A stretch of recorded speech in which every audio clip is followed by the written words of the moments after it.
نحمده ونصلي على رسوله الكريم اما بعد فاعوذ بالله من الشيطان الرجيم بسم الله الرحمن الرحيم رب اشرح لي صدري ويسر لي امري واحلل عقدة من لساني يفقهوا قولي۔ قرآن مجید میں اللہ سبحانہ وتعالیٰ کا ارشاد ہے، اور ہم ضرور تمہیں خوف و فطر، بھوک، مالوں اور جانوں کے نقصانات اور آمدنیوں کے گھاٹے میں مبتلا کرتے رہیں گے، اور خوشخبری ہے ان صبر کرنے والوں کے لیے جو ان حالات میں جب کوئی مصیبت ان پر پڑے تو کہتے ہیں کہ ہم اللہ کے لیے ہیں اور ہم اسی کی طرف لوٹ کر جانے والے ہیں۔ یہی لوگ ہیں جن پر ان کے رب کی طرف سے بڑی عنایات ہیں اور اس کی رحمت ان پر ہوگی، اور ایسے ہی لوگ ہدایت پر ہیں۔ اللہ سبحانہ تعالیٰ نے اس دنیا کو بنایا، ہم میں سے کوئی بھی اس دنیا میں اپنی مرضی سے نہیں آتا اور نہ ہی اپنی مرضی سے واپس جاتا ہے۔ انسان کے علاوہ جتنی بھی باقی مخلوق ہے وہ ساری کی ساری انسان کی خدمت میں لگی ہوئی، خواہ آسمان ہے یا زمین ہے، ستارے میں، سیارے ہیں، یہ ساری کی ساری چیزیں کسی نہ کسی طرح انسان کو فائدہ پہنچا رہی۔ لیکن انسان کو اللہ سبحانہ وتعالیٰ نے زمین پر جب بھیجا تو اس کو صاف یہ بتا دیا کہ تبارک الذی بیدہ الملک وہو علی کل شیء قدیر، بابرکت ہے وہ ذات جس کے ہاتھ میں پوری کائنات کی بادشاہت ہے اور وہ ہر چیز پر قدرت رکھتا ہے۔ الذی خلق الموت والحیاۃ لیبلوکم ایکم احسن عملا، جس نے موت اور زندگی کو بنایا کہ تمہارا امتحان لے، تمہیں آزما کر دیکھے کہ تم میں اچھے کام کون کرتا ہے، اچھے عمل کس کے ہیں۔ ایک اور جگہ پر فرمایا وما خلقت الجن والانس الا لیعبدون، کہ میں نے جنوں اور انسانوں کو اپنی عبادت کے لیے پیدا کیا۔ عبادت کیا ہے؟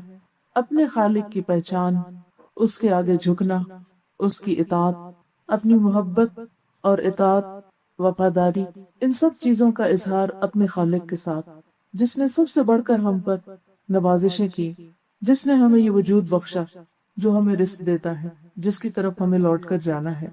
اس رب نے ہم سب کو عقل اور سمجھ، شعور دے کر اس دنیا میں بھیجا، طرح طرح کی نعمتوں سے نوازا، اتنی کہ جن کو انسان گن بھی نہیں سکتا۔ ارشاد باری تعالیٰ ہے وَإِن تَعُدُّوا نِعْمَتَ اللَّهِ لَا تُحْصُوهَا، اگر تم اللہ کی نعمتوں کو گننا چاہو تو گن نہیں سکتے۔ آکسیجن سے لے کر پانی، کھانا پینا، جو بھی ہم استعمال کرتے ہیں دنیا میں، اس زمین پر چلنا پھرنا، اس کا ایک ایک ذرہ، یہ ساری نعمتیں ہیں اللہ کی جو اس نے اپنے بندوں کے لیے بنائی۔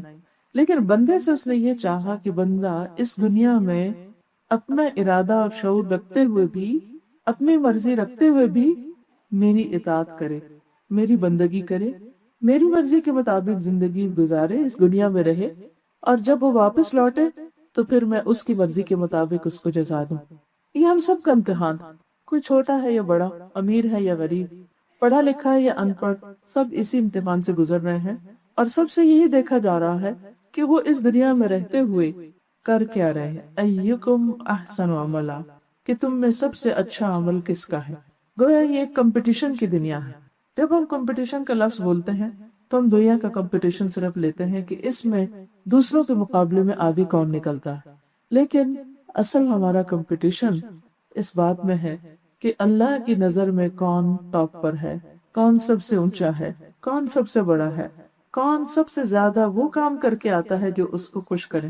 جب کاموں کی باری آتی ہے تو ہم صرف چند مخصوص کاموں کو اپنے ذہن میں رکھتے ہیں، جیسے نماز، روزہ، حج، زکوٰۃ، کہ شاید صرف انہی چیزوں سے اللہ تعالیٰ کو خوش کیا جا سکتا ہے، یا پھر یہی چیزیں اس کی عبادت ہے، اور اس کے علاوہ انسان جو کچھ کرتا ہے وہ عبادت نہیں۔ اسلام میں عبادت کا تصور بہت وسیع ہے۔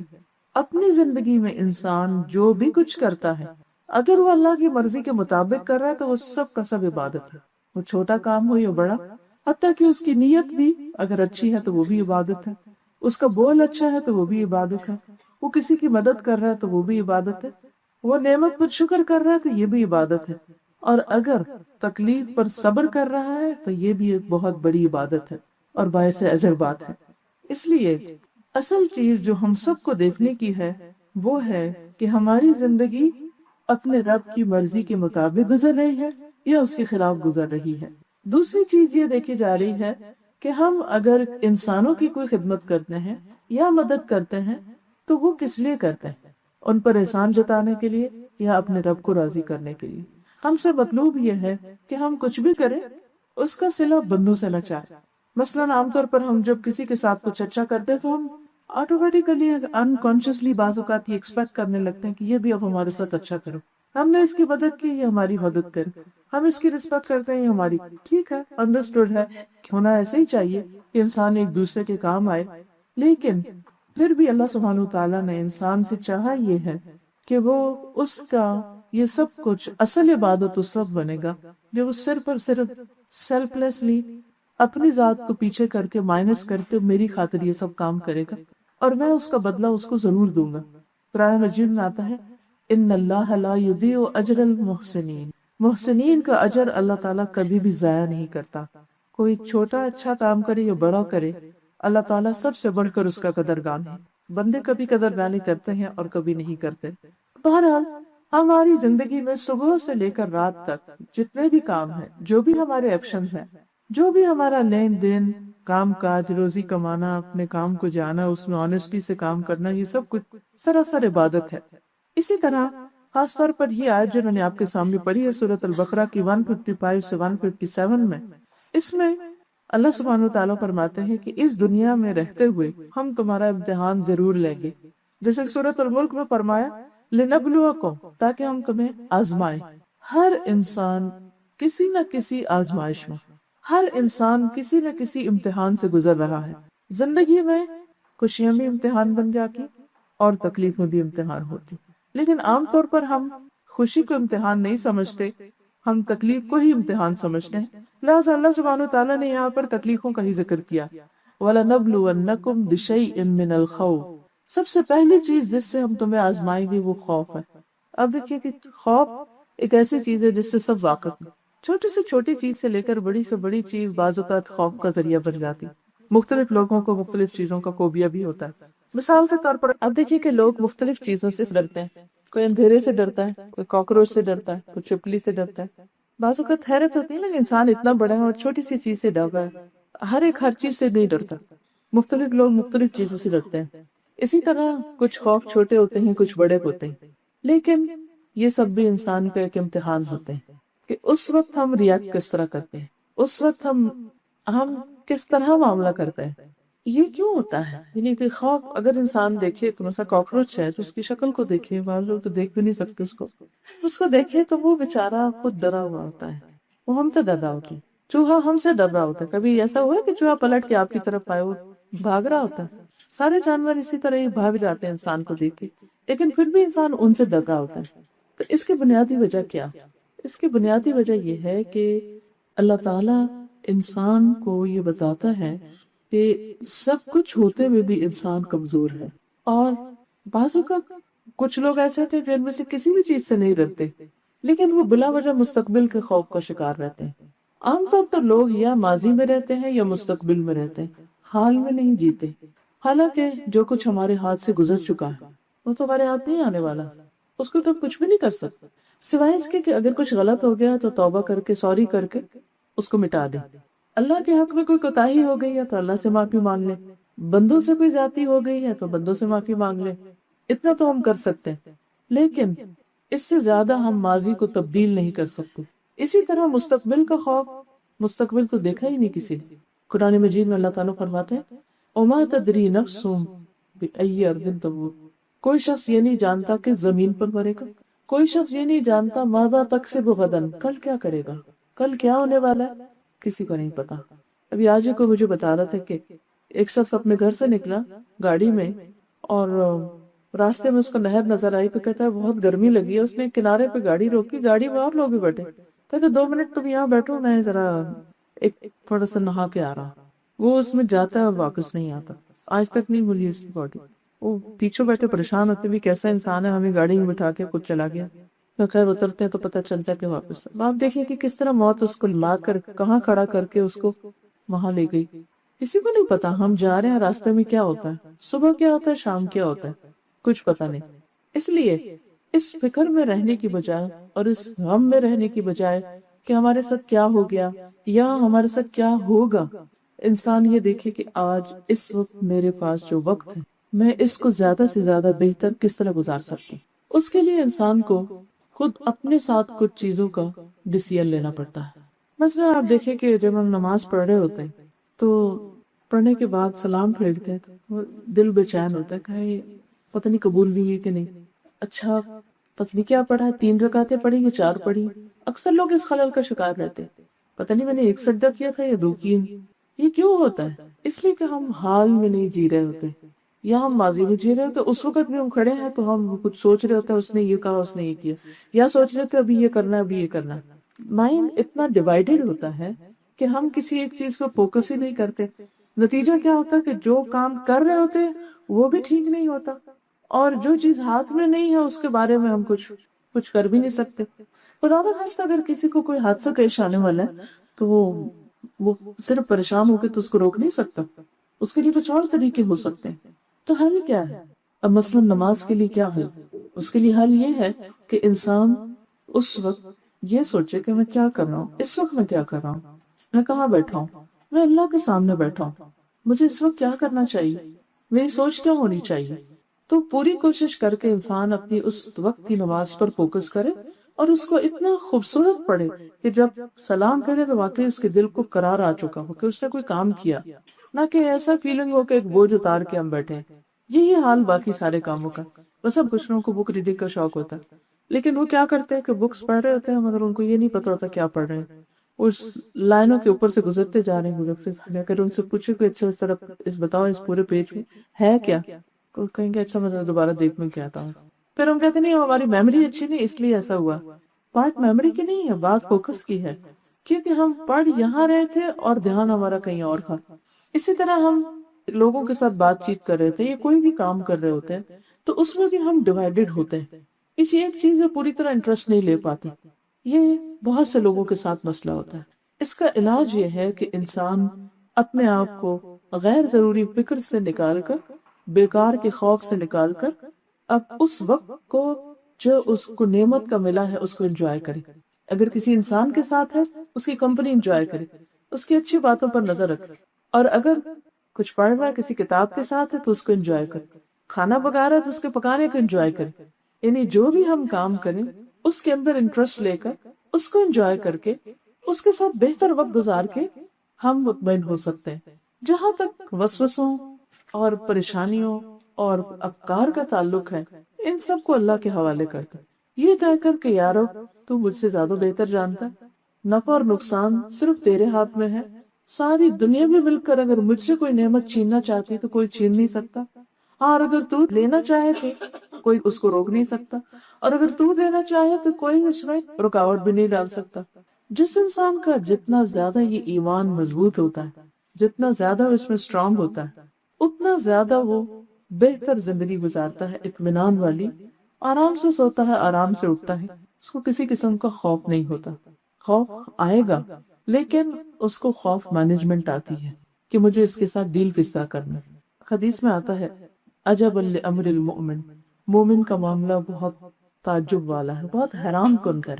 ان امرہ کلہ خیر، اس کا معاملہ سارے کا سارا بھلائی پر مبنی ہے، اس کے ہر کام میں اچھائی ہے، وہ ہر چیز کو بہت اچھی طرح ڈیل کرتا ہے. ولیس ذاک لأحد الا لمؤمن، اور یہ خوبی کسی کو نصیب ہی نہیں سوائے مومن کے، کہ جس کے اندر ایمان ہے، جس کے اندر توکل ہے. وہ کیسے؟ کہ ان اصابتہ سراء شکر، جب اس کو کوئی خیر پہنچتی ہے، اچھی خبر ملتی ہے اس کو تو شکر گزار ہوتا ہے. فکان خیرا لہ، تو یہ شکر گزاری اس کے حق میں اچھی بن جاتی، خیر ہوتی. وان اصابتہ ضراء، اور اگر کوئی تکلیف اس کو پہنچتی ہے، صبر، تو وہ صبر کرتا ہے. فکان خیرا لہ، تو وہ اس کے حق میں بہت اچھی ثابت ہوتی. اور یہ چیز مومن کی سوا کسی کو نصیب نہیں.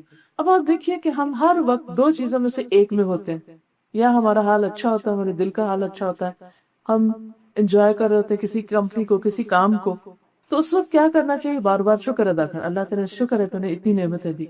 انسان اپنے گھر کو دیکھے، اپنے آس پاس کی چیزوں کو دیکھے، لباس کو دیکھے، اپنی صحت کو دیکھے، شکر ادا کر. پھر اگر اس کا یہ پریشانی ہے کہ او میرا پلان ٹیسٹ ٹھیک نہیں آیا، تو اس وقت کہیں کہ اللہ پھر بھی تیرا شکر ہے، اس میں بھی ضرور کوئی بھلائی ہے. کیونکہ حدیث سے پتہ چلتا ہے کہ بعض درجے انسان کے عمل سے بلند نہیں ہوتے، تکلیف پر صبر کرنے سے ہوتے. بیماری کے موقع پر صبر کی وجہ سے اس کے جو درجے بلند ہوتے ہیں وہ کسی اور عمل سے نہیں ہوتے. مثلاً ہم نیکی کے بہت سے کام میں سے ہر شخص اپنی زندگی میں کرتا رہتا، کیونکہ ہر انسان کے اندر اللہ نے خیر رکھی ہے، وہ ایک شکل میں یا دوسری میں کرتا ضرور ہے. ہر ایک کے کرنے کا انداز مختلف ہے، اسی لیے تو جنت میں جانے کے دروازے مختلف ہیں. کچھ لوگ باب الشکر سے جا رہے ہوں گے، کوئی باب الریان سے جا رہے ہوں گے، کوئی باب الحمد سے جا رہے ہوں گے، کوئی کسی دروازے سے، کوئی کسی سے. کیوں؟ اس لیے کہ ان کی زندگی میں وہ نیکی دوسریوں کے مقابلے میں زیادہ ہوگی. کچھ ایسے ہوں گے جن کو ہر طرف سے انویٹیشن مل رہا ہوگا. اب ایسا کیوں؟ کیونکہ ہر شخص کا مزاج مختلف ہو. کسی کا نماز میں بڑا دل لگتا ہے، کسی کا انسانوں کی خدمت میں بڑا دل لگتا ہے، کسی کا ذکر میں بڑا دل لگتا ہے، کسی کا کچھ اور کرنے میں دل لگتا ہے. تو ہر انسان اپنے اپنے طور پر نیکی، بھلائی اور خیر کے طریقے اختیار کرتا ہے، لیکن اس کے باوجود وہ انف نہیں ہوتی ایک خاص منزل تک پہنچنے کے لیے. جیسے مثال کے طور پر کچھ عمارتیں بہت اونچی ہوتی ہیں، ان تک جانے کے لیے سیڑھیاں کافی نہیں ہوتی، اس کے لیے لفٹ چاہیے ہوتی. اب سیڑھیوں پر انسان چڑھتا رہتا ہے نیکی کے ایک ایک کام کر کے، درجہ بلند ہوتا رہتا ہے. جیسے حدیث میں آتا ہے کہ انسان قیامت کے دن جتنی آیتیں اس کو یاد ہوں گی اتنے اس کے درجے جنت میں بلند ہوں گے، اور ہر آیت کے بدلے ایک ایک درجہ بلند ہوگا. اور اگر کسی کو سارا ہی قرآن یاد ہے تو 6666 آیتیں، اتنے درجے بلند ہو گئے. اب کسی شخص کو تو قرآن یاد ہی کوئی نہیں ہے، تو کیا کرے؟ اس کے درجے اس رستے سے نہیں بلند ہو سکتے، کیونکہ وہ ہے ہی نہیں چیز اس کے پاس. ہاں، اس کے لیے کوئی اور ذریعہ ہو سکتا ہے اس کے درجوں کی بلندی کا، اور بعض اوقات وہ اس کا تکلیف پر صبر کرنا، کیونکہ تکلیف سے تو کوئی انسان خالی ہے ہی نہیں. کیونکہ اللہ تعالیٰ فرماتے ہیں وَلَنَبْلُوَنَّكُمْ بِشَيْءٍ مِّنَ الْخَوْفِ وَالْجُوعِ. کہیں بھوک ہے، 2 وقت کی روٹی نہیں ہے انسان کے پاس، غربت ہے. اب اس کا امتحان وہاں سے آ گیا، اب اس بھوک میں وہ آزمایا جا رہا ہے. شاید ہم اس کا ایکسپیرینس نہ کر سکیں، ہم اس کو اپنے سے ریلیٹ نہ کر سکیں، کیونکہ ہم نے کبھی یہ کیفیت دیکھی نہیں. لیکن وہ دنیا میں ہزاروں، لاکھوں اور کروڑوں لوگ ایسے ہیں کہ جو صبح یا شام اس کیفیت سے گزرتے ہیں کہ واقعی ان کا چولہا نہیں جلتا، ان کے پاس کھانے کو واقعی کچھ نہیں ہوتا، ہے ہی کچھ نہیں. دیکھیے آپ، ایک شخص جس کی تنخواہ 10,000 بھی ہے، دودھ، آٹا، چاول، ان سب چیزوں کا ریٹ آپ کو پتہ ہے کیا؟ جس کے 5 بچے ہیں، 10,000 اس کی تنخواہ ہے، وہ کس چیز کو پورا کر سکتا ہے؟ یا تو کوئی غلط طریقہ اختیار کرے گا، یا اگر وہ آنےسٹی کے ساتھ صرف اس کے اندر رہنا چاہتا ہے تو لازمی اس کو کہیں نہ کہیں سے کسر لگے گی. یہ امتحان ہے. اللہ نے کچھ لوگوں کا رزق زیادہ کر دیا، کچھ کا کم، یہ اللہ کی اپنی تقسیم ہے، دونوں ہی کی آزمائش ہے. لیکن جس کے اوپر بھوک ہے اس کی آزمائش بہت زیادہ ہے، تکلیف دہ آزمائش ہے. اس پر اگر وہ صبر کرتا ہے تو اللہ تعالیٰ اس کے لیے اجر لکھتا ہے. پھر فرمائے وَنَقْصٍ مِّنَ الْأَمْوَالِ، مال کی کمی. کبھی آمدنی کا ذریعہ بند ہوتا ہے، کبھی جاب چلی جاتی ہے، کبھی ریٹائرمنٹ ہو جاتی ہے، کبھی کسی طرح مال کم ہو جاتا ہے، کبھی اچانک کوئی ایسی بیماری آ جاتی کہ جو انسان کے سارے ایسٹس کو ختم کر دیتی. پچھلے دنوں کسی کے بارے میں جو پتا چلا، اس کو کینسر ڈائگنوز ہوا، اس کے صرف 2.5 ہفتے بعد وہ فوت ہو گیا. لیکن اس 2.5 ہفتے میں لاکھوں روپے اس کے خرچ ہو گئے، کیونکہ ایک ایک انجیکشن 3 لاکھ روپے کا. نہ لگوائیں تو کیا کریں، لگوائیں تو کیا کریں. بہت سے ایسے کیسز آپ نے بھی سنے ہوں گے کہ جس میں اچانک بیماری پر اتنا خرچ ہو گیا کہ بندہ صرف خود فوت نہیں ہوا، اپنی پوری زندگی کی کمائی خرچ کر کو فوت ہو گیا. پیچھے بچے ہیں، یتیم بیوہ عورت ہے ہی نہیں کچھ ان کے پاس. کہاں تھے، کہاں آ گئے چند دنوں کے اندر. ایسے واقعات ہمارے آس پاس پھیلے ہوئے ہیں، کسی کو نہیں پتا کل کس کے ساتھ کیا ہونے والا ہے. اسی لیے وہ دعا سکھائی گئی کہ انسان بری بیماریوں سے پناہ مانگتا رہے کہ اللہ تو ایسی تکلیفوں سے محفوظ رکھ، کیونکہ ایسا نہ ہو کہ ہم جائیں تو ہمارے وجہ سے دوسروں کی زندگی عذاب میں پڑ جائے، یا یہ کہ ہم کسی کے اوپر وبال جان بن جائیں.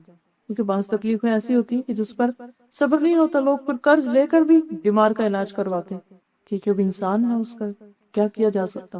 تو یہ اللہ تعالیٰ کی طرف سے ایک آزمائش ہوتی ہے. پھر فرمایا وَالْأَنفُسِ، جانوں کی کمی، انسانوں کی کمی ہو جاتی ہے زندگی، خصوصاً پیاروں کی کمی، کمپینینز کی، محبت کرنے والے رشتوں کی. دنیا سے رخصت ہو جاتے ہیں، ساتھ چھوڑ جاتے ہیں، جا کر واپس بھی نہیں آتے، یا ویسے ہی جدائیاں پڑ جاتی.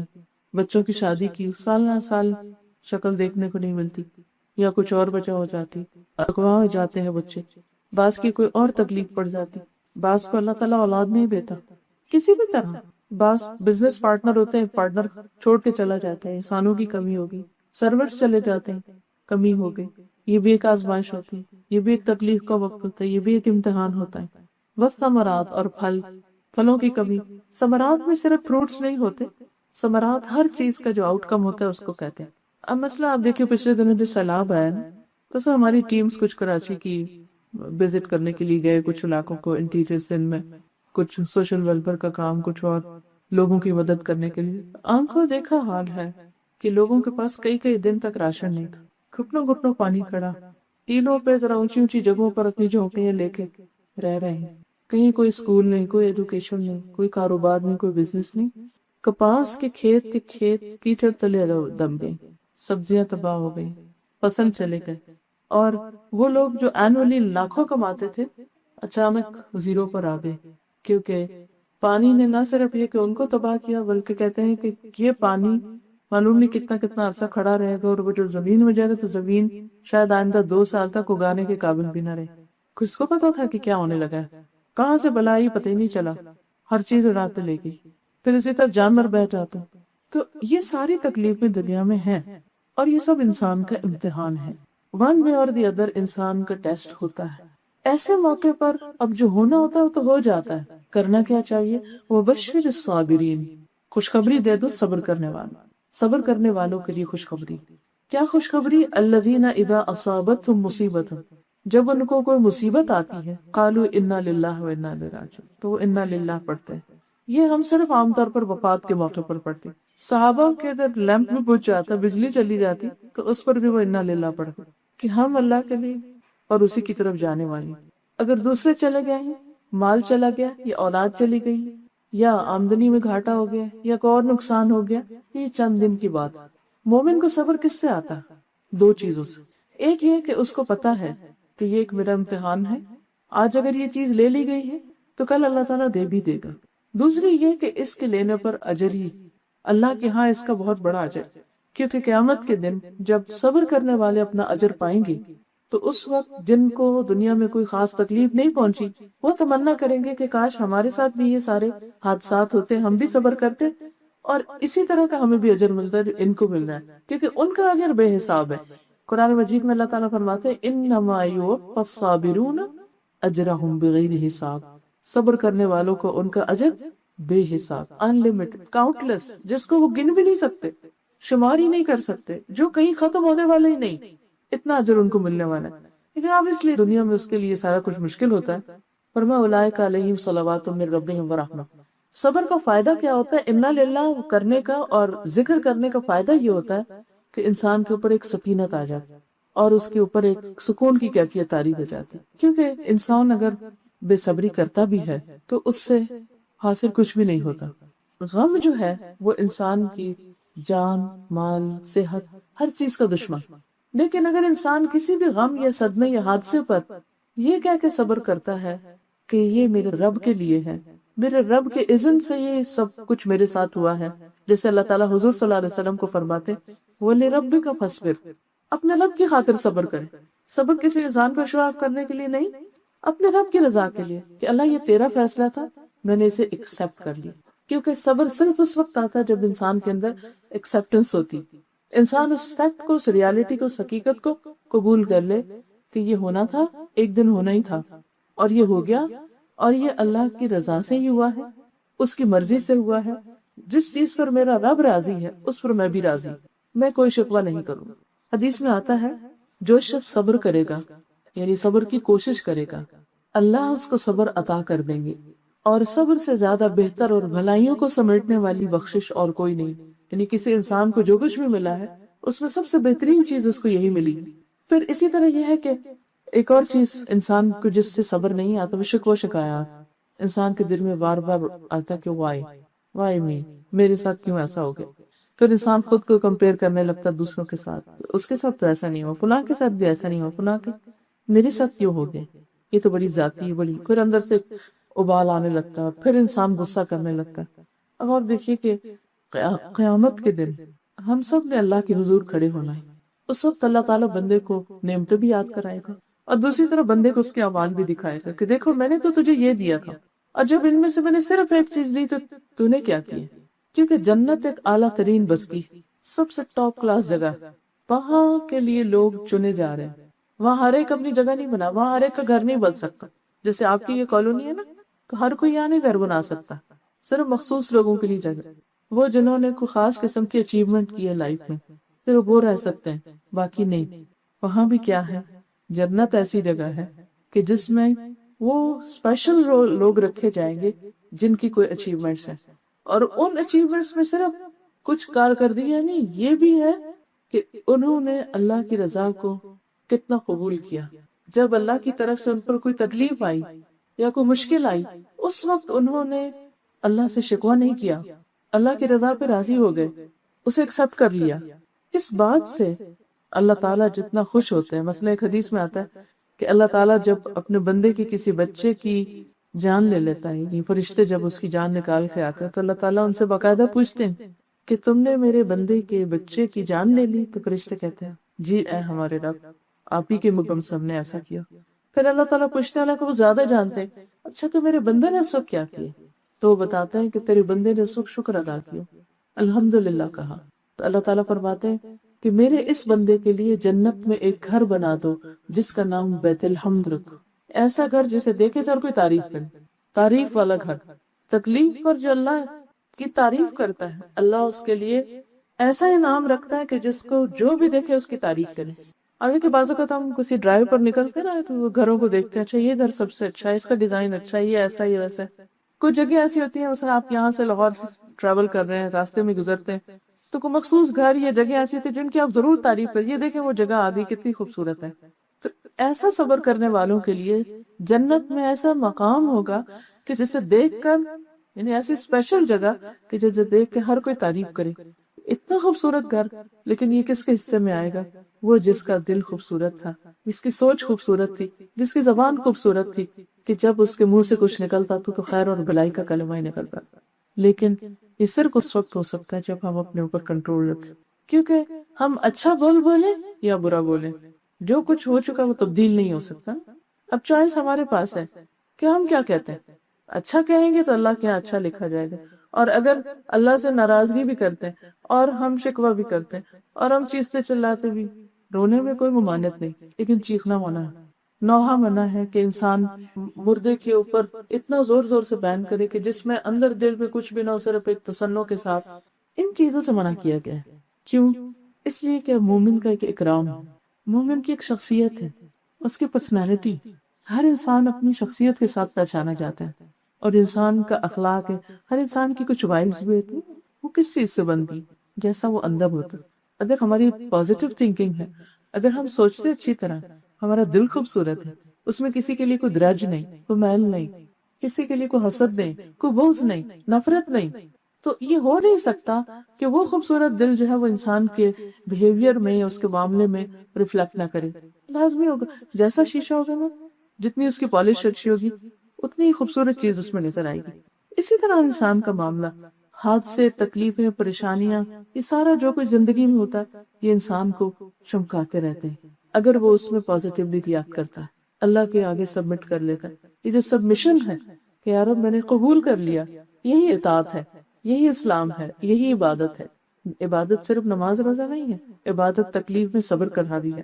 پھر اسی طرح جس قوم پر یا جن لوگوں سے اللہ جتنا زیادہ راضی ہوتا ہے، خوش ہوتا ہے، ان کا امتحان اتنا بڑا ہوتا ہے، ان کے اوپر اتنی بڑی آزمائش آتی ہے، اور ان کا درجہ بھی اس کے بعد اتنا ہی بڑا ہوتا ہے. دنیاوی اعتبار سے بھی آپ دیکھیں کہ جتنی بڑی ڈگری ہوتی ہے اتنا ہی مشکل اس کا امتحان ہوتا ہے.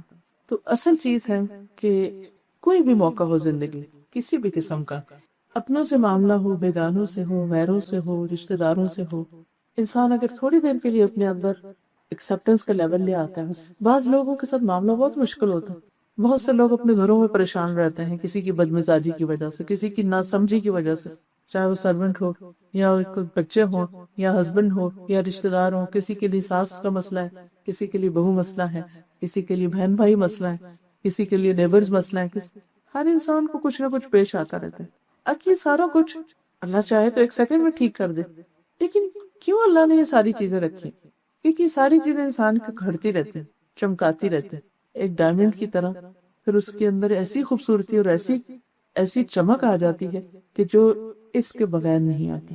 تو یہ اللہ کا ایک طریقہ ہے، ایک قانون ہے، اور اس کو ہمیں ایکسپٹ کرنا ہوگا. اور اگر نہیں کرتے، نیگیٹولی ریئیکٹ کرتے ہیں، تو بھی ہمارے چیخنے چلانے سے یا ریئیکٹ کرنے سے کسی بھی چیز میں کوئی تبدیلی نہیں آتی. ہاں، جو ہمیں ملنا تھا صبر پہ اجر، وہ ختم ہو کے رہ جاتا. پھر اسی طرح آپ دیکھیے کہ بعض اوقات ایسا ہوتا ہے کہ جو جتنا قریب ہوتا ہے اتنا بڑا ٹیسٹ ہوتا ہے. مثلاً زیادہ امتحان ہمارے اپنے رشتہ داروں میں ہوتا ہے.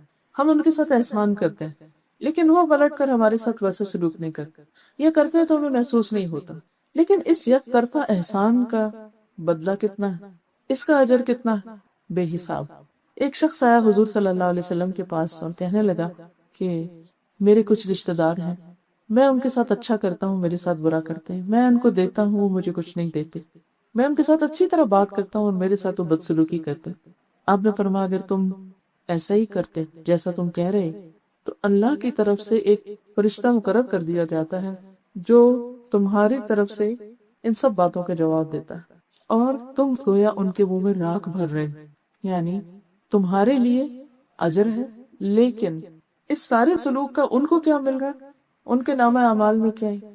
راکھ کیا ہوتی ہے؟ جلے ہوئے کاغذوں کی یا لکڑی کی، کسی بھی چیز کی.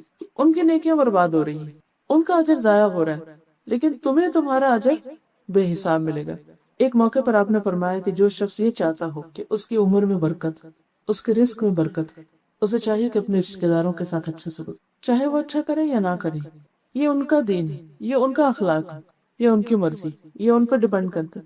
ہمارے لیے کیا ہے کہ ہم اچھا کریں، اور اچھا کرنے والا وہ نہیں ہوتا. ایک اور جگہ پر آپ نے فرمایا کہ لیس الواصل بالمکافأہ، صلہ رحمی کرنے والا وہ نہیں ہوتا جو بدلے میں صلہ رحمی کرتا ہے. صلہ رحمی اصل میں وہ کرتا ہے کہ کوئی اس کے ساتھ اس کا رشتہ دار برا کرے اور وہ جواباً پھر بھی اچھا کرے. جو اس کو محروم کرے وہ اس کو دے، جو اس سے کاٹے وہ اس سے جوڑے، جو اس کے ساتھ برا کرے وہ اس سے اچھا کرے. جب تک یہ اخلاق پیدا نہیں ہوتا، اس وقت تک اس کے ثمرات اور اس کے نتائج سامنے نہیں آتے. ہم میں سے ہر شخص یہ چاہتا ہے کہ اس کی عمر لمبی ہو، یا زندگی میں جتنا بھی ہے وہ زندہ وہ کچھ اچھے کام کر جائے، یا پھر یہ کہ اس کے رزق میں برکت ہو. بعض اوقات ہزاروں لاکھوں انسان کے پاس ہوتے ہیں مگر برکت نہیں ہوتی، کچھ سمجھ ہی نہیں آتی کہاں سے آیا کہاں کیا. یہ سب چیزیں کب نصیب ہوتی ہیں؟ اس اخلاق کی وجہ سے کہ جو انسان لوگوں کے رویے سے بلند ہو کے رکھتا ہے. ایک وہ اخلاق ہوتا ہے کہ جیسا کرو ویسا تم بھی کرو، کوئی اچھا کرتا ہے تو آپ بھی اچھے کر کے، کوئی اچھا نہیں کرتا تو آپ اس کے ساتھ برا کرتے. اور ایک یہ ہوتا ہے کہ کوئی برا کرتا اور آپ اچھا کرتے. اصل اخلاق اس کو کہا گئی، یعنی اخلاق کی ڈیفینیشن یہ نہیں کہ جب کوئی آپ کے ساتھ اسمائل کر رہا تو آپ بھی اسمائل کر رہے ہیں. اخلاق یہ ہے کہ کوئی اسمائل نہیں کر رہا اور پھر بھی آپ اسمائل کریں. کوئی سلام آپ کو نہیں کرتا آپ پھر بھی خود جا کے کر لیتے. کوئی آپ کا خیال نہیں رکھتا آپ پھر بھی رکھ لیتے. کوئی آپ کو وزٹ نہیں کرتا آپ پھر بھی کر لیتے. یہ کسی کا سوال ہے کہ کیا دوسرے کی طرف سے حج یا عمرہ کیا جا سکتا ہے؟ کیا جا سکتا ہے، خاص طور پر اگر کسی نے حج کی نظر مانی اور وہ خود نہ جا پا رہا ہو، یا پھر یہ کہ اس پہ حج فرض تھا اور وہ فوت ہو گیا ہو، یا وہ زندہ ہے لیکن بیمار اتنا ہے کہ وہ خود نہیں کر سکتا. تو اس کو کہتے ہیں نیابتاً کرنا، کہ کسی کی طرف سے. اور اس میں یہ ہے کہ وہ شخص اپنے خرچے پر دوسرے کو بھیج دے، یا پھر اگر وہ فوت ہو چکا ہے، مثلا والد ہے یا کوئی قریبی رشتہ دار ہے، تو دوسرے اس کی طرف سے کر دیں. اس میں یہ ہے کہ اگر حج ہو سکتا ہے تو اسی طرح عمرہ بدل بھی ہو سکتا ہے. اس کو حج بدل کہتے ہیں. تو عمرہ بدل بھی ہو سکتا ہے، دونوں کی طرف سے ہو سکتا ہے. خالی طواف کو ذکر نہیں آتا، لیکن آپ دیکھیے کہ جب بڑی چیز ہو سکتی تو اس کے چھوٹے یونٹس بھی کیے جا سکتے ہیں، یعنی اس پر قیاس کر سکتے ہیں. ادروائز کوئی ایسی اس پر نص نہیں ہے. لیکن چونکہ ایک بڑی چیز ہے، حج کا اگر اجازت دی گئی ہے تو اسی پر قیاس کر کے عمرہ اور اسی پر پھر آگے کیا جا سکتا ہے طواف وغیرہ. اس میں یہ ہے کہ اگر کسی کا اپنا فرض رہتا ہے تو پہلے وہ پورا کرے پھر دوسرے کی طرف سے کرے. یہاں پر ایک حدیث ہے، حضرت عبداللہ بن عباس سے روایت ہے کہ قبیلہ جوہینہ کی ایک عورت نبی صلی اللہ علیہ وسلم کی خدمت میں حاضر ہوئی. عرض کیا میری ماں نے حج کی نظر مانی کی. بعض اوقات ہوتا ہے نا ہمارا یہ کام میرے تو ہم عمرہ کو جائیں گے، لیکن حج کرنے سے پہلے فوت ہو گئی، موسم نہیں آیا ہوگا، کیا میں اس کی طرف سے حج ادا کر دوں؟ نبی صلی اللہ علیہ وسلم نے فرمایا جی ہاں، اس کی طرف سے حج ادا کرو، یعنی اسے ثواب مل جائے گا. اور ہاں سنو، اگر تمہاری والدہ پر قرض ہوتا تو کیا تم اسے ادا کرتی؟ اس نے عرض کیا جی ہاں. پھر نبی صلی اللہ علیہ وسلم نے فرمایا اللہ کا قرض بھی ادا کرو، یعنی نظر جو ہے، کیونکہ اللہ زیادہ حقدار ہے کہ اس کا قرض ادا کیا جائے. اسی طرح یہ ہے کہ ایک عورت نے عرض کیا نبی صلی اللہ علیہ وسلم کو کہ یا رسول اللہ صلی اللہ علیہ وسلم میرے بوڑھے باپ پر حج فرض ہے، مالدار ہو گئے اسی وجہ سے، لیکن وہ اونٹ پر سوار ہونے کی ہمت نہیں رکھتا. اب وہ زندہ ہے نا جو آپ کو سنبھال لے گا، کیا زندہ ہو پھر بھی اب وہ خود نہیں جا سکتا. کوئی بھی مجبوری ہو سکتی ہے کہ جس کی وجہ سے انسان نہ جا سکے. تو ایسی صورت میں کیا میں اس کی طرف سے حج کر دوں؟ تو آپ نے فرمایا تم اپنے باپ کی طرف سے حج کر دیں. عورت مرد کی طرف سے بھی کر سکتی، یا مرد عورت کا بھی حج بدل کر سکتا. مردے کے لیے بہترین تحفہ کیا ہے؟ سب سے پہلے تو یہ ہے کہ اگر اس کا کوئی قرض ہے تو وہ ادا کیا جائے، کیونکہ قرض کی ادائیگی شہید سے بھی معاف نہیں. جب شہید ہو جاتا ہے تو اس کو فوراً جنت میں داخلہ مل جاتا ہے. ہاں اگر قرض ہوتا ہے اس کے اوپر تو جب تک وہ ادا نہ ہو تو اس کی روح معلق رہتی ہے، اس لیے اس میں دیر نہیں کرنی چاہیے. پھر اسی طرح اگر میت کے ذمے روزے تھے تو وارثوں کو رکھ لینے چاہیے. اگر ان میں سے کوئی رکھنے کے قابل نہیں تو اس کا فدیہ دے دینا چاہیے، جیسے بیمار کا فدیہ دیتے ہیں، ایک مسکین کا کھانا. اسی طرح قربانی میت کی طرف سے حدیث میں آتا ہے کہ حضرت جابر فرماتے ہیں نبی کریم صلی اللہ علیہ وسلم نے عید کے دن 2 مینڈھے ذبح کیے جو کہ سینگوں والے چتکبرے تھے. جب ان کو لٹایا تو فرمایا انی وجہت وجہی للذی فطر السماوات والارض حنیفا وما انا من المشرکین ان صلاتی ونسکی ومحیای ومماتی للہ رب العالمین. آخر تک پھر فرمایا اے اللہ یہ قربانی جو تیرا ہی عطیہ تھی، تو نے مجھے دیا یہ جانور جسے تیری ہی راہ میں قربان کر رہا ہوں، اسے محمد صلی اللہ علیہ وسلم اور ان کی امت کی طرف سے قبول فرما. دیکھیے کہ نبی صلی اللہ علیہ وسلم کو اپنی امت سے کتنا پیار تھا، لیکن آج ہم امت آپ سے کتنا پیار کرتے ہیں ہمیں سارے کو الگ الگ سوچنا چاہیے. تو آپ نے ایک مینڈا پوری امت کی طرف سے ذبح کر دی.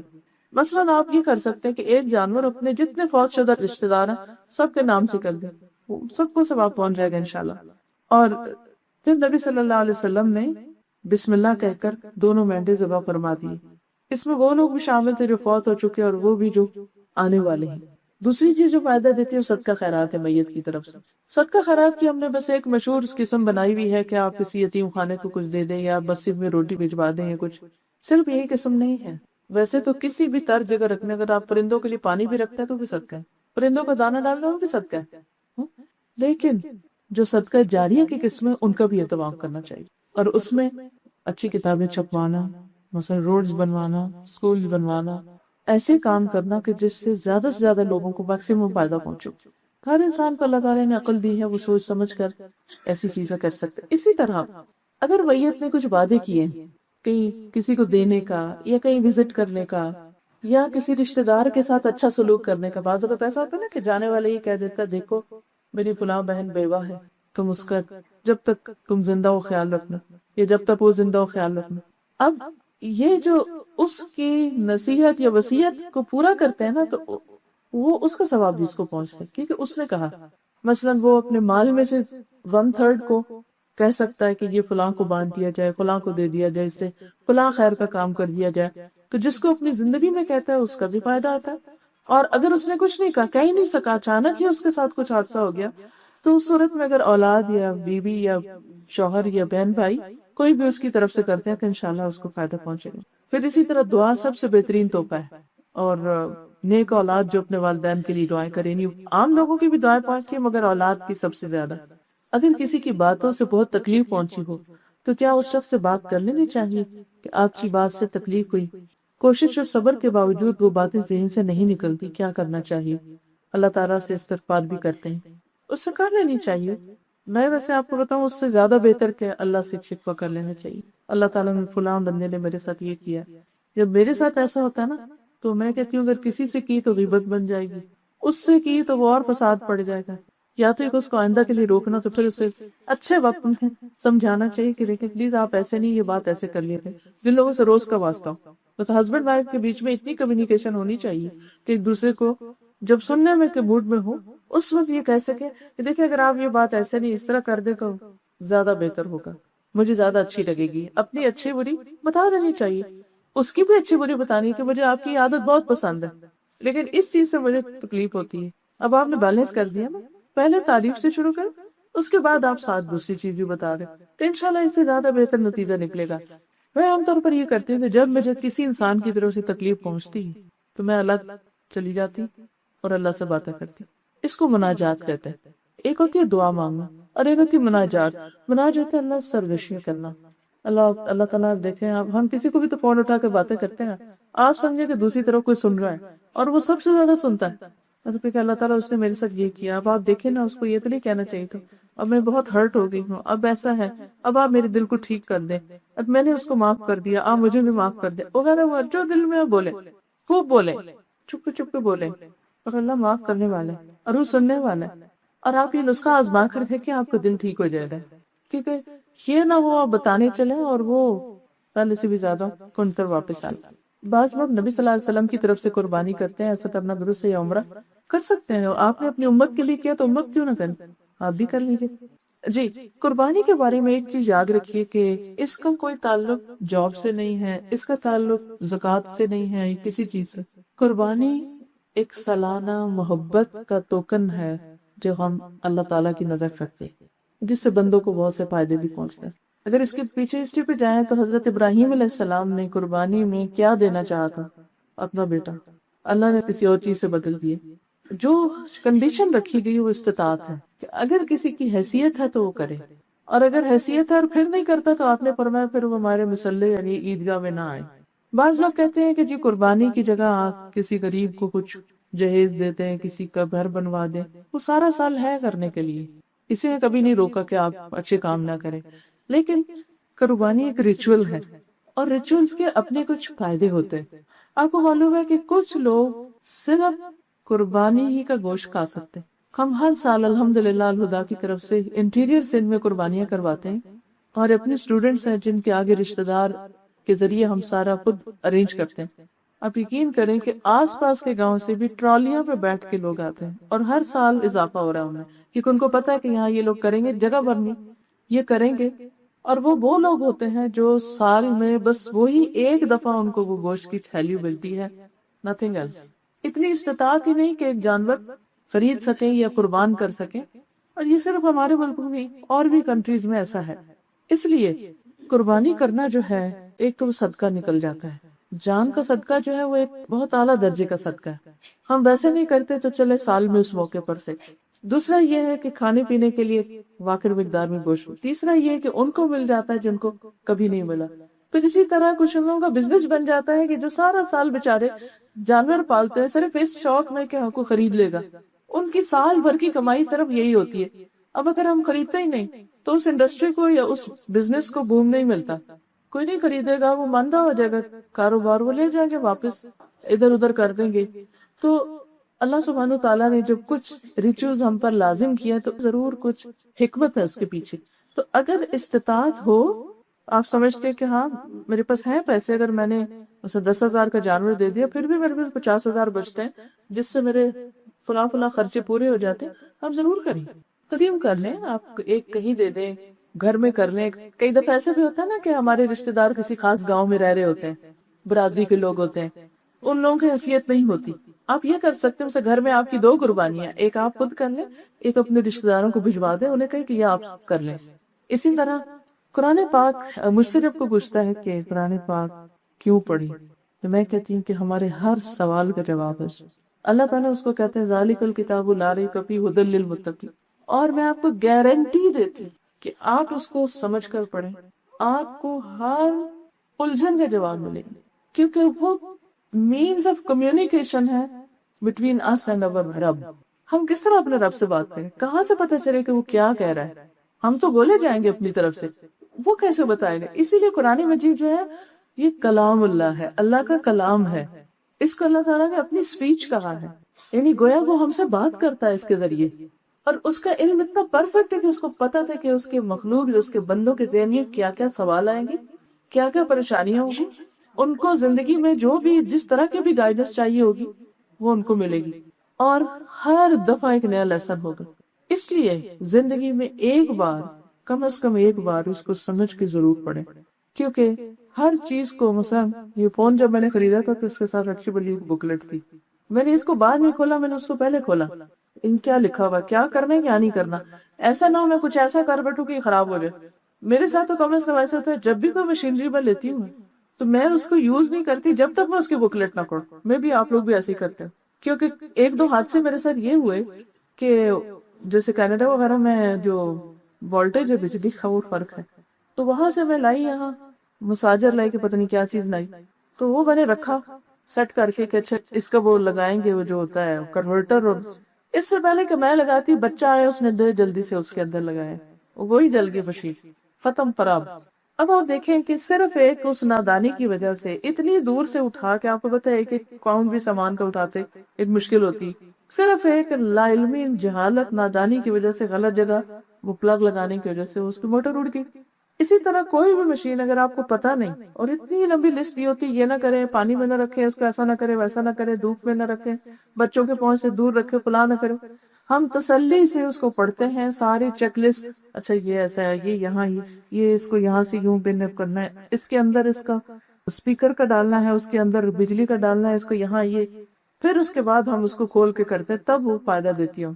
ہماری زندگی یوزفل ہو ہی نہیں سکتی جب تک ہم وہ مینول نہیں پڑھیں گے کہ کون سی چیز کیا کرنی۔ ایسا نہ ہو کہ بھول کے نادانی میں کوئی کام کرنا کچھ تھا، کر کچھ گئے، جب وہاں پہنچے تو آنکھیں کھلے، او یہ تو غلط ہو گیا، لیکن وہاں ریورس نہیں ہو سکتا، پلٹ نہیں سکتا۔ تو اس لیے بہت ضروری ہے کہ ہم جس نے بھیجا ہے، جس کے پاس واپس جانا ہے، اس کی پسند بھی ایک دفعہ جانے کہ وہ چاہتا کیا ہے، کیونکہ زندگی ایک ہے، دو نہیں۔ غار ہرا سے جب نبی صلی اللہ علیہ وسلم تشریف لائے تھے، وہ بہت گھبرائے ہوئے تھے اور پریشان تھے کہ آپ نے فرشتہ دیکھا تھا اور وہی آپ پہ نازل ہوئی تھی، اور آپ شبر کر رہے تھے، اور حضرت خدیجہ نے آپ کو کہا کلا واللہ لا یخزیک اللہ ابدا، اللہ کی قسم اللہ آپ کو ہرگز بھی رسوا نہیں کرے گا، آپ کے ساتھ برا ہو ہی نہیں سکتا۔ کیوں؟ پہلی بات بتائی انک لتصل الرحم، کیونکہ آپ صلہ رحمی کرتے ہیں، آپ رشتوں کو جوڑ کے رکھتے ہیں، آپ کے ساتھ کچھ برا نہیں ہوگا۔ وتحمل الکل، اور آپ دوسروں کو بوجھ اٹھاتے ہیں۔ تکسب المعدوم، جن کے پاس کچھ نہیں تو ان کو کما کے دیتے ہیں، اپنی کمائی میں ان کا حصہ رکھتے ہیں۔ وتعین علی نوائب الحق، اور مشکلات میں آپ دوسروں کی مدد کرتے ہیں، یعنی کہ جب کوئی مصیبت آفت کسی کے اوپر نازل ہوتی ہے تو آپ اس کے کام آتے ہیں، حادثوں میں آپ دوسروں کی ہیلپ کرتے ہیں، آپ کے ساتھ کوئی برا نہیں کر سکتا۔ اتنی کانفیڈنٹ وائف، بیوی سب سے بڑی گواہ ہوتی ہے کسی کے عمل کی، کہ میرا شوہر کیا کرتا اور کیا نہیں، اس کو خوشبو آ جاتی، ہاں؟ وہ اچھا کرے تب بھی، برا کرے، اس کے مزاج کو پوری طرح سمجھ رہی ہوتی، وہ ساتھ کھڑی ہو جاتی ہے کہ یہ ہو نہیں سکتا۔ پھر وہ لے جاتی ہے اپنے چچا کے بیٹے کے پاس کہ اب چچا کے بیٹے آپ دیکھو، آپ ان کو بتاؤ کہ ان کو کیا کرنا ہے، آپ انہیں سجیسٹ کریں۔ لیکن اس بات کو میں نے پلے پکڑ لیا کہ اگر میں چاہتی ہوں کہ میرا انجام برا نہ ہو یا میرے ساتھ کچھ ایسا نہ ہو، تو مجھے یہ 5 کام کرنے، وہ 5 چیزوں کا ذکر اس میں۔ پوری دنیا کا سوشل ورک جو ہے یا لوگوں کی بھلائی خدمت کے کام ان 5 کاموں کے اندر ہیں جو نبی صلی اللہ علیہ وسلم نبی بننے سے پہلے کرتے تھے۔ ابھی ہم نے کوئی گائیڈنس نہیں آئی تھی، فطرت میں خیر تھی۔ آج بھی آپ دیکھیں کئی لوگ مسلم نہیں ہوتے، کچھ پتہ نہیں ان کو دین کے، وہ بڑی بڑی کتابیں نہیں پڑھی ہوتی، مگر وہ یہ کام آؤٹ آف گڈ ول کر رہے ہوتے ہیں۔ لیکن اسلام کیا چاہتا ہے کہ سب سے پہلے قریب والوں سے شروع کریں، اپنی ذات سے لے کے سب سے پہلے پیرنٹس، وہ اچھا کرے برا کریں، وبالوالدین احسانا، عزت احترام کندھے جھکا کے بات کرو، ان کے سامنے ہمبل رہو، وہ تمہارے حق دیتے ہیں یا نہیں، تمہیں ان کے ساتھ اچھا کرنا ہے۔ پھر اقارب، رشتہ دار، پھر اس کے بعد وہ سرکل بڑا ہوتا جاتا ہے، تمام انسان اس میں، انوائرمنٹ، فضا، ہوا، جانور، حشرات، مچھلیاں، پانی، سمندر، سب کچھ آ جاتا ہے اس میں۔ اللہ تعالیٰ سب کے ساتھ اچھا کرنے کو کہتے ہیں، لیکن سب سے پہلے قریب والوں سے، الاقرب فالاقرب۔ تو اگر کوئی اس کو کراس کر کے آگے جاتا ہے اور یہ بیچ میں مسنگ ہے خانہ، تو اس اجر پر نہیں پہنچ سکتا، کیونکہ بہترین صدقہ اس رشتہ دار کو دینا ہے جو ہمارے ساتھ بدسلوکی کرتا ہے اور خشک مزاج ہے، لے کے نہ شکریہ نہ تعریف، بھول جاتا ہے کہ بلکہ مانتا بھی نہیں کہ اس نے لیا، اس کے ساتھ کرنا سب سے بہترین ہے۔ ٹھیک ہے نا؟ یہ جو مہینے کے 3 روزے ہوتے ہیں نا، ایام بیس کے، اس کے بہت بڑی فضیلت ہے۔ نبی صلی اللہ علیہ وسلم نے اس کے اوپر فرمایا ہے جو ہر مہینے میں 3 روزے رکھے گا، اللہ اس کے دل کے بغض کو، تنگی کو دور کر دے گا، یعنی آپ کے اندر کی جو گھٹن، ڈپریشن، غم، دکھ، تکلیف، فکر، غم وہ نکل جائیں گے۔ اور دوسری بات یہ ہے، اس کا فائدہ یہ ہے کہ ایک نیکی 10 کے برابر ہوتی ہے، مہینے کے 30 دن ہیں، ایک روزہ 10 دنوں کے برابر۔ حدیث میں آتا ہے جو یہ 3 دن کے روزے رکھ لیتا ہے وہ گویا ساری زندگی روزے سے۔ تو اس لیے کچھ مشکل نہیں ہے، ویسے اب تو سردیاں آ رہی ہیں۔ 13، 14، 15 یا سوموار اور جمعرات، تھوڑی سی دعا کر لیں۔ سبحان اللہ و بحمدہ عدد خلقہ ورضا نفسہ وزنۃ عرشہ ومداد کلماتہ اللہم صلی علی محمد وعلی آل محمد کما صلیت علی ابراہیم وعلی آل ابراہیم انک حمید مجید اللہم بارک علی محمد وعلی آل محمد کما بارکت علی ابراہیم وعلی آل ابراہیم انک حمید مجید ربنا آتنا فی الدنیا حسنة وفی الآخرة حسنة وقنا عذاب النار یا حی یا قیوم برحمتک نستغیث اللہم اغفر له وارحمہ وعافہ واعف عنہ واکرم نزلہ ووسع مدخلہ واغسلہ بالماء والثلج والبرد ونقہ من الخطایا كما نقیت الثوب الابیض من الدنس وابدل بدارا خیرا من دارہ وأهلا خيرا من أهله وزوجا خيرا من زوجه وأدخله الجنة وأعذه من عذاب القبر ومن عذاب النار یا رب العالمین یا ارحم الراحمین تو ہم سب پر اپنی رحمت فرما۔ یا اللہ جن کی وفات ہوئی ہے تو انہیں بخش دے، ان پر رحم فرما، ان سے درگزر فرما، ان کی اچھی مہمانی کر، ان کے داخل ہونے کی جگہ کھلی کر دے، انہیں برف پانی اور اولوں سے دھو ڈال، انہیں خطاؤں سے اس طرح صاف کر دے جیسے سفید کپڑا میل کچیل سے صاف کیا جاتا ہے، انہیں ان کے گھر سے بہتر گھر اور گھر والوں سے بہتر گھر والے اور ساتھی سے بہتر ساتھی عطا فرما، جنت میں داخل فرما، عذاب قبر اور آگ کے عذاب سے بچا۔ یا رب العالمین ان کی بخشش تیرے ذمہ ہے، وہ تیری پناہ میں ہے، انہیں قبر کی آزمائش اور آگ کے عذاب سے بچا۔ یا اللہ تو وعدہ پورا کرنے والا ہے اور تیرا وعدہ برحق ہے، اے اللہ بس بخش دے، اس پر رحم فرما، یقیناً تو ہی بخشنے والا بے حد مہربان ہے۔ یا اللہ تیرا بندہ تیری بندی کا بیٹا تیری رحمت کا محتاج ہے، تو اس کے عذاب سے بے پرواہ ہے، اگر وہ نیک تھا تو اس کی نیکیوں میں اضافہ فرما، اور اگر اچھا نہ تھا تو اسے معاف کر دے۔ اے اللہ ہماری زندوں اور مردوں کو بخش دے، چھوٹوں اور بڑوں کو، مردوں اور عورتوں کو، حاضر اور غائب کو، سب کو بخش دے۔ اے اللہ ہم میں سے جسے تو زندہ رکھے تو اسے ایمان کے ساتھ زندہ رکھ، جسے تو موت دے اسلام پر موت دے۔ اے اللہ ہمیں اس کے اجر سے محروم نہ رکھ اور اس کے بعد ہمیں گمراہ نہ کرنا۔ اے اللہ ان کو معاف فرما دے، ہدایت یافتہ لوگوں میں ان کا درجہ بلند فرما اور باقی لوگوں میں سے ان کے جانشین مقرر فرما۔ یا رب العالمین ہمیں اور ان کو بخش دے، ان کی قبر میں کشادگی پیدا فرما، اس میں ان کے لیے روشنی فرما۔ یا حی یا قیوم برحمتک نستغیث لا الہ الا انت سبحانک انی کنت من الظالمین۔ یا اللہ جو کچھ ہم نے پڑھا ہے ہمیں عمل کرنے والا بنا اس پر۔ یا اللہ ہمارے دلوں کو اطمینان اور سکون عطا فرما۔ یا رب العالمین جانے والی کی اہلیہ کو صبر جمیل عطا فرما، ان کے بچوں کو ان کے بھی بہترین صدقہ جاریہ بنا، ان کے درجات بلند فرما۔ یا رب العالمین ہم سب کی کوتاہیوں سے بھی درگزر فرما، اس گھر پر اپنی خیر و برکت نازل فرما، اور ہم صرف وہ کریں جو تجھے راضی کر دے، اور ہر اس چیز سے بچیں جو تیری ناراضگی کا سبب ہو۔ یا اللہ اپنی محبت ہمارے دل میں ہر چیز کی محبت سے زیادہ کر لے۔ یا رب العالمین ہمیں اپنی زبان کی حفاظت کی توفیق دے، غیبت اور برے القاب اور بری باتوں سے پناہ دے۔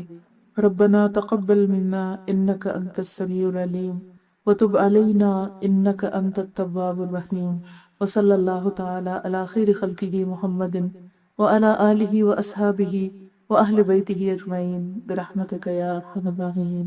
الہی آمین۔